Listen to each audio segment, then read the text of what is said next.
சென்னையில் 12 million people வாழ்கிறாங்க. அதாவது 1,20,00,000 பேர்.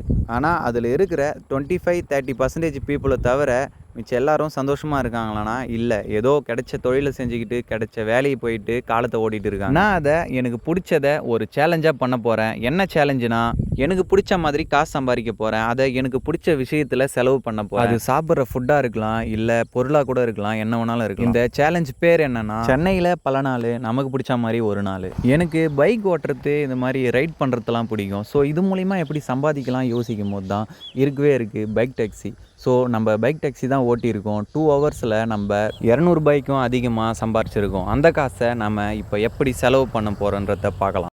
அடிக்காத வெயிலுக்கு சில்லுன்னு ஒரு ஜூஸ் குடிக்கலான்னு ஜூஸ் ஷாப்புக்கு போயாச்சு. பார்க்கறதுக்கு அவ்வளோ நீட்டாக க்ளீனாக இருந்துச்சு அந்த ஷாப்பு. அப்படியே நாமளும் ஜூஸ் ஆர்டர் பண்ணலாம்னு ஐஸ் கம்மியாக ஒரு மாதிரி சொல்லியிருந்தோம். ஆர்டர் சொல்லிவிட்டு ஃபேன் காற்று வர இடமா பார்த்து உக்காஞ்சாச்சு. கொஞ்ச நேரத்துலேயே நாம் சொன்ன சூப்பரான ஜூஸ் நம்மக்கிட்ட வந்துடுச்சு. அதை குடித்தா சூப்பராக இருந்துச்சு.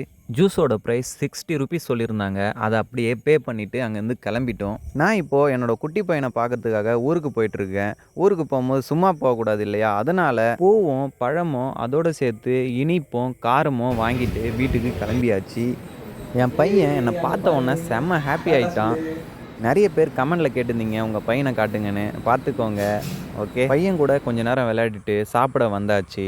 நம்ம வீடியோ பிடிச்சிருந்தா லைக் பண்ணுங்கள், கமெண்ட் பண்ணுங்கள், மறக்காமல் சப்ஸ்கிரைப் பண்ணிக்கோங்க, சப்போர்ட் பண்ணுங்கள். ஓகே, பாய்.